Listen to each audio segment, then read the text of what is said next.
For almost 2 months now, large parts of the United States have been in a state of semi-lockdown, with people confined to their homes, and when they do go out, they're being asked to wear masks and social distance from each other. We're now getting into a stage where things are opening up again. So how many of these precautions are still necessary? Are we past the worst of the virus, or is there more yet to come? When it became apparent in late February that this virus was already in the United States and was probably spreading, I had two immediate goals. My first goal was I wanted to be one of the last people to get this virus in this country, and I wanted my family not to get this virus until the latest possible moment. It's a highly contagious virus. No one has immunity to it, so it's likely to spread to almost everyone eventually, but I wanted to be one of the last. The other thing I wanted to do was to minimize the dose.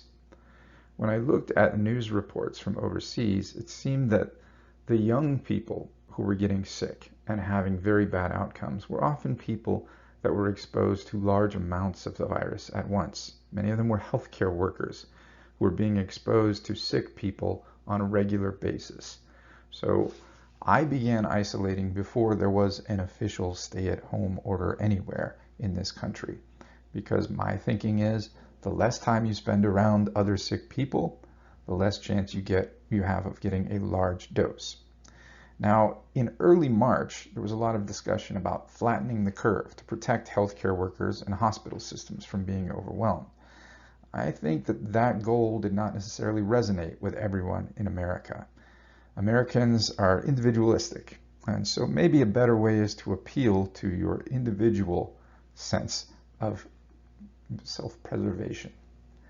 So knowing that this is a new virus about which we have limited information, and knowing that the first people who get sick from this virus will probably have a worse outcome than the people who get sick many months or even a year or more from now, it's better off not to be a pioneer. So if you do all of those things to prevent yourself from being a pioneer, this will benefit everyone else. It will slow the spread of the virus. So a few months ago, there was a lot that we didn't know about the virus. We learned a lot more about the virus, the SARS-CoV-2 virus, and the disease that it causes, COVID-19. But I wouldn't say that anyone is absolutely certain about much of anything, really. There are going to be risks regarding this virus. Now, we always take risks in our lives. You have to take a risk in order to live. But you should balance your risks with the potential rewards. Right now, to me, the risk that someone in my family could potentially get sick and die, I consider a very big risk. Even if the death rate from this virus is less than 1%, I don't want to take a 1% chance for each member of my family that one of them will die. So there are things that I will do right now. There are risks that I will take because I feel like taking these risks will still give me a much less than 1% chance of anyone dying in my family. I will go to a store to get groceries. I'm not going to make a trip every day, but when I do go to a store, I will wear a mask. I've been wearing a mask for weeks since I've gone to the store. And if I see a store that seems particularly crowded, I'll avoid that one and go to another one. I have seen lately that more and more people are wearing masks, and this is a good thing. If everyone adopts this policy, then I think we will see a decrease in the expression of this virus across the country. There are other things that I will do. I'll go outside, take a walk with my family. I'm not going to go outside and meet other people outside of my family. When I do go for a walk with my family, I keep my distance from other people that are not in my home. I don't wear a mask outside with my family because I don't expect to get close to anybody else. I do occasionally eat food that's prepared outside of my home. Most of the food that I've eaten in the last couple of months is food that I've cooked in my home. But there have been a few times when my family wants to get food from somewhere else. Anytime we get food from somewhere else, if it's cold food, it gets washed off with soap and water. If it's hot food, it goes into the oven. So it's either going to be recooked or it's at least going to be reheated for a little while at least 250 degrees for a few minutes. That's enough time to get rid of any virus that might be on the packaging or on the surface of the food.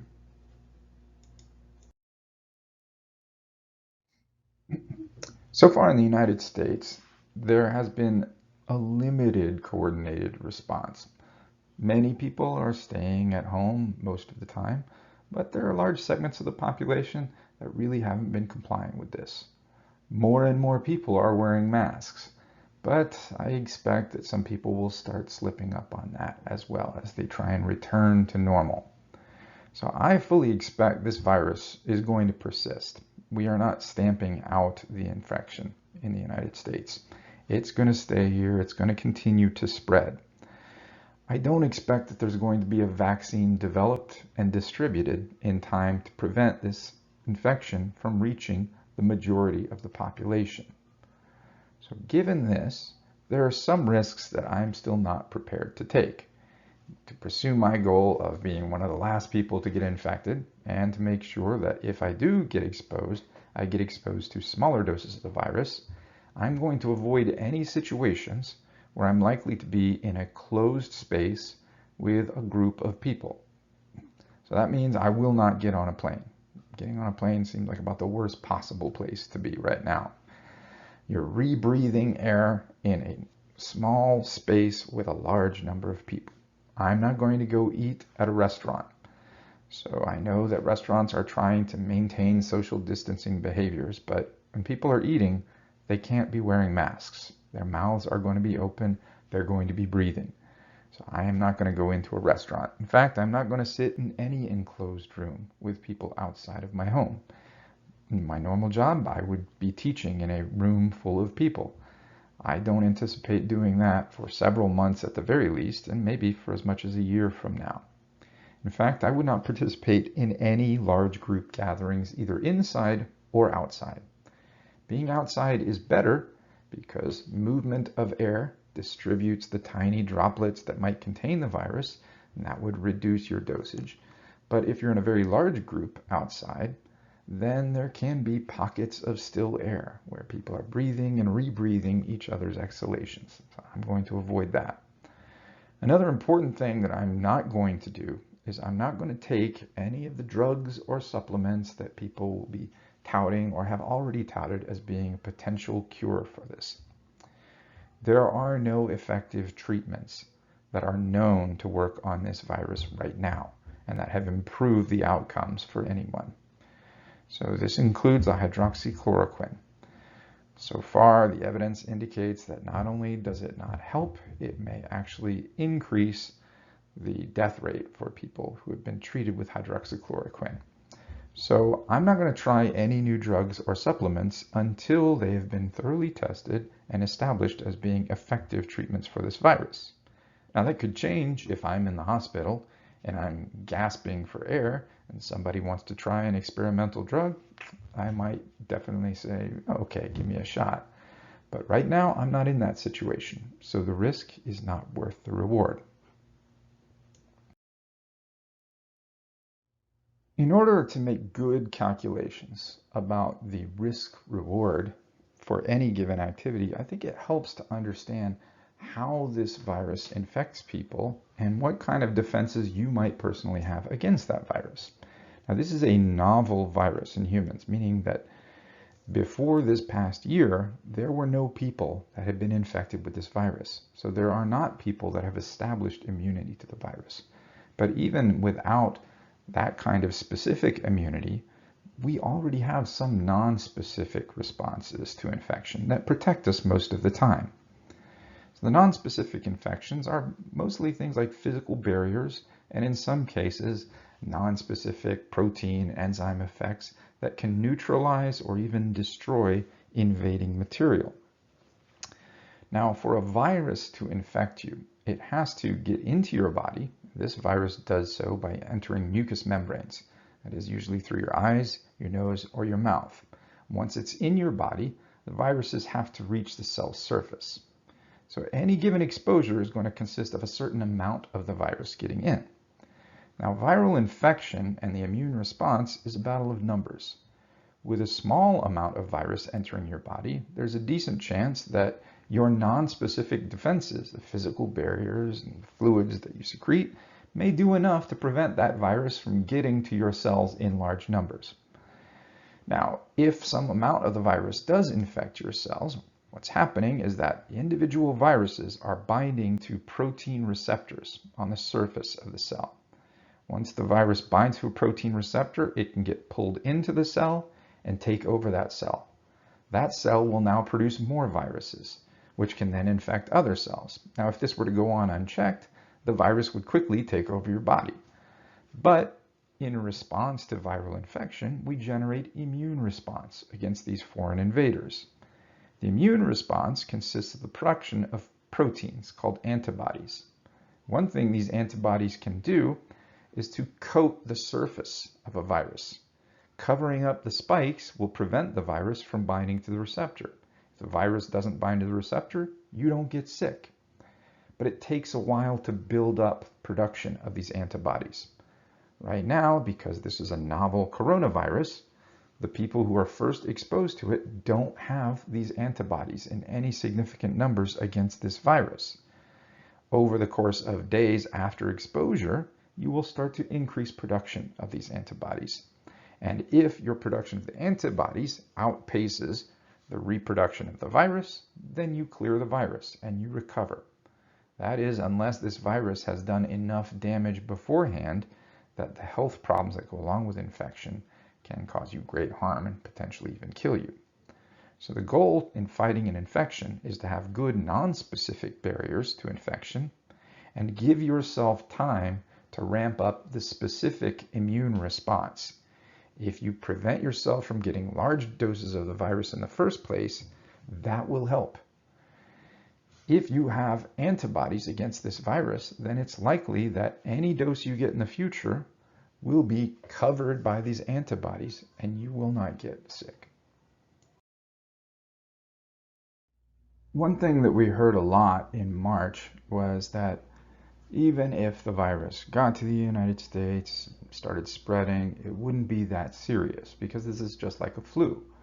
Many people are more concerned with other types of diseases. Even the president said, comparing this to Ebola, Ebola is much worse. You get Ebola, you're going to die. But this is more like the flu.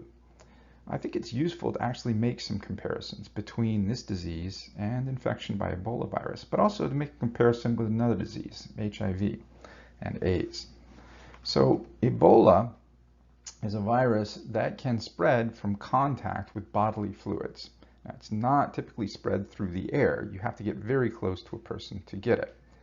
The issue with Ebola, though, is that you're not going to get infected by a person until they're already showing the symptoms. There aren't asymptomatic spreaders of Ebola, and the symptoms are very severe. And people have high fevers, they have vomiting, diarrhea, they may be bleeding out of their eyes and other orifices. So this is something that people take seriously immediately. They don't travel with Ebola. So this has restricted the spread of the virus.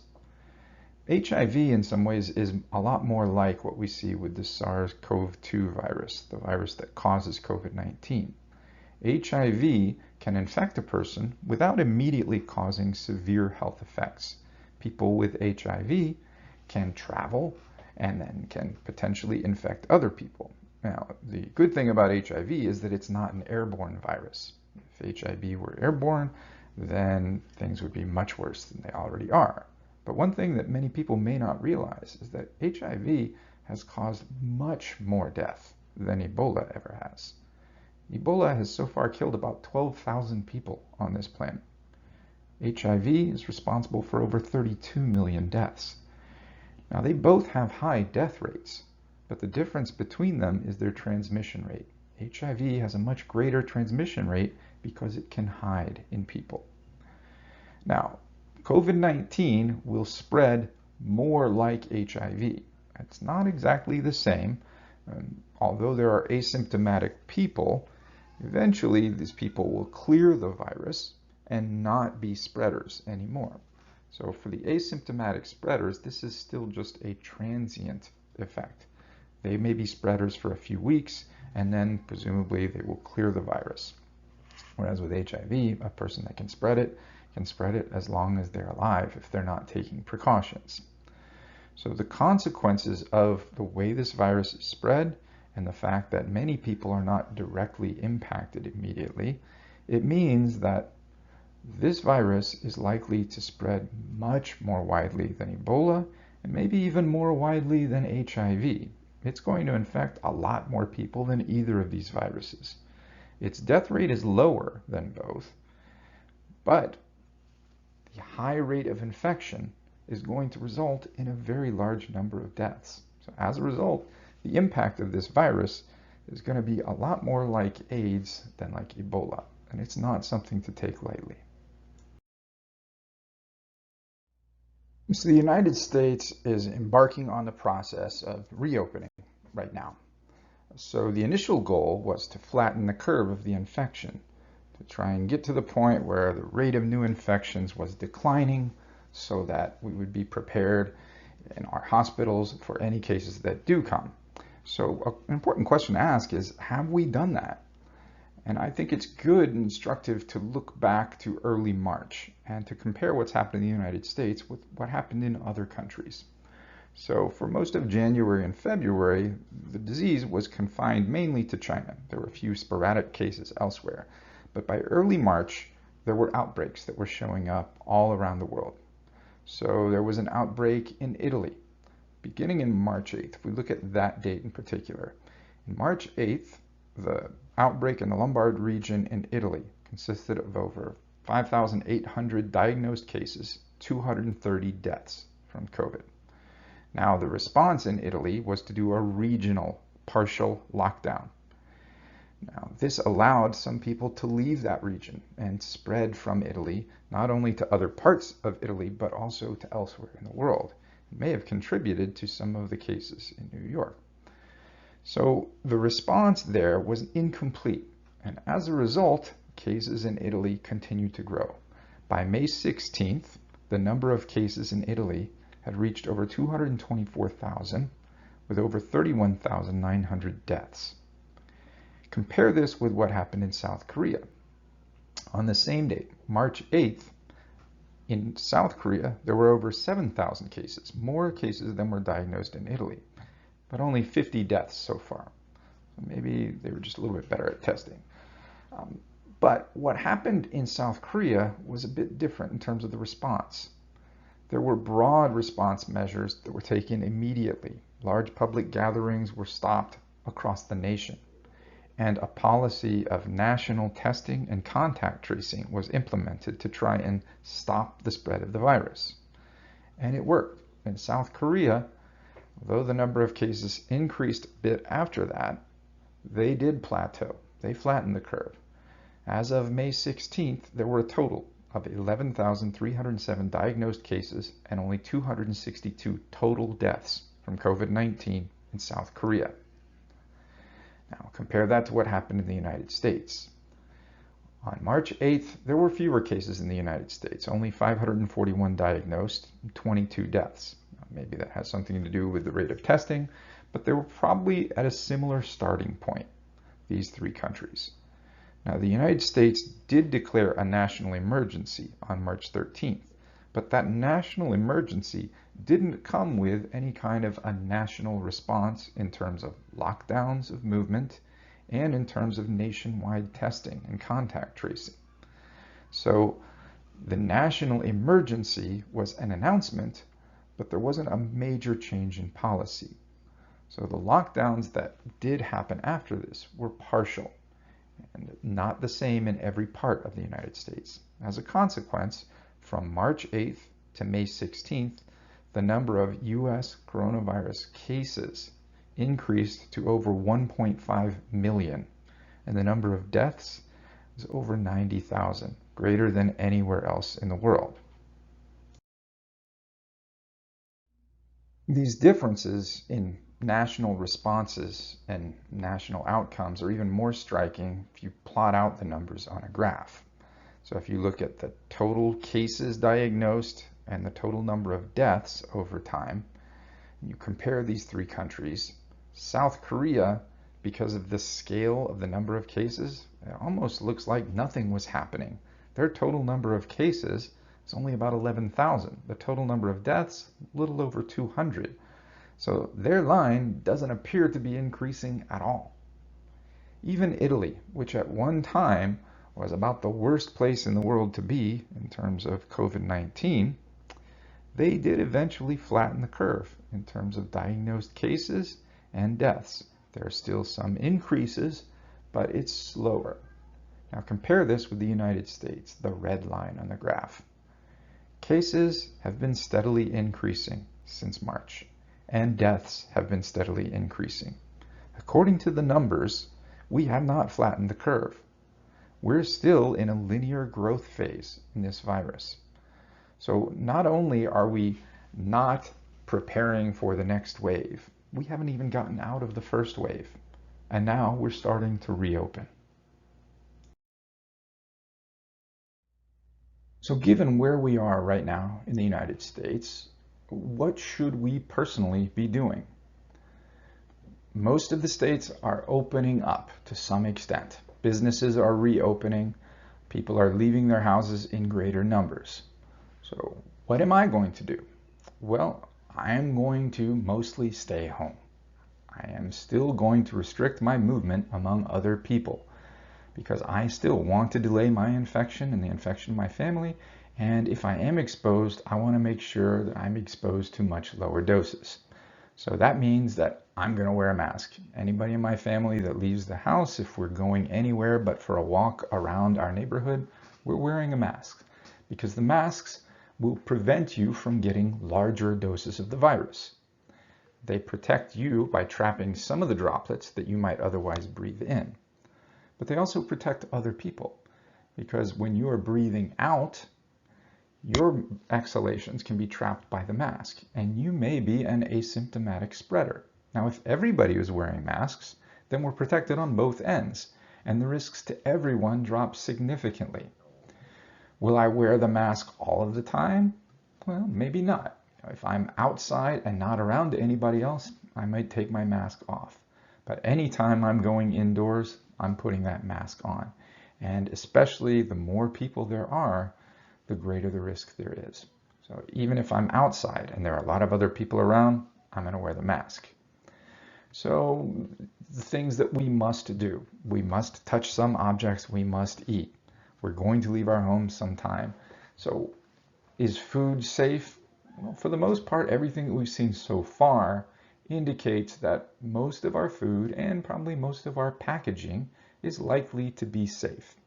It is possible to contract some viruses by touching contaminated surfaces and then touching your eyes, nose, or mouth. But it looks like for this particular virus, the risk of transmission by those methods is not so great. Mostly people get it from breathing in aerosolized versions of the virus.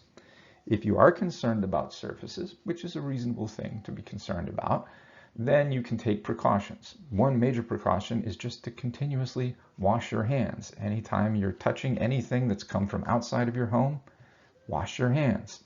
Make sure you don't touch your face. If there's food that you've brought from someplace else, heat will take care of it. If you reheat the food before you eat it, and that includes any packaging it might be in. If you buy burgers and fries, put them in the oven for 5 minutes, about 250 degrees. Paper's not going to catch on fire at that temperature. It'll be enough to get rid of any virus that might be there. Now, if you're getting food that is cold, kept cold, and especially if there's moisture, that does create a possibility for harboring virus. So that carries a little bit more risk. Any fruits or vegetables, these are things that you can wash. Get rid of the virus in that way if you use soap and water. But things like prepared salads, especially mixed things, that's carrying a little bit more risk. I'm not sure I would do that. But I'm not going to be deathly afraid of picking up the mail, picking up packages. For most of the last couple of months, I have been wiping down my mail and packages with either a bleach solution. So I'll take a solution of normal bleach and dilute it to make a 10% solution. So 9 parts of water, the 1 part of bleach is 10%. And usually I'll put a little bit more bleach in there, so I'm really somewhere between 10 and 15% bleach. And then I spray the outer surface of some things. If I think the bleach may be damaging to it, I'll use an alcohol solution instead. For that, I'm aiming for 70 to 80% concentration of alcohol. So the precautions that you can take are things that we already know about. Mostly, you should still stay home. You should wear a mask if you're going out. And then keep your hands clean. And if your hands are clean and you're not touching your face and you've been wearing a mask when you're out, then you should greatly reduce your risk of transmitting and catching this virus. We are definitely not past the virus. And it's not even clear that the worst of it is behind us. I expect that the infections are going to continue, and we may get an increase in the infection rate in the future, maybe a couple of months from now. But there are things that we can do to keep ourselves safe, and the more of us that do these things, the greater the chance is that we're going to reduce the overall infection and the overall number of deaths greatly, and give ourselves time to come up with better treatments and even potentially a vaccine. I hope this has been helpful, and take care of yourselves. Be safe.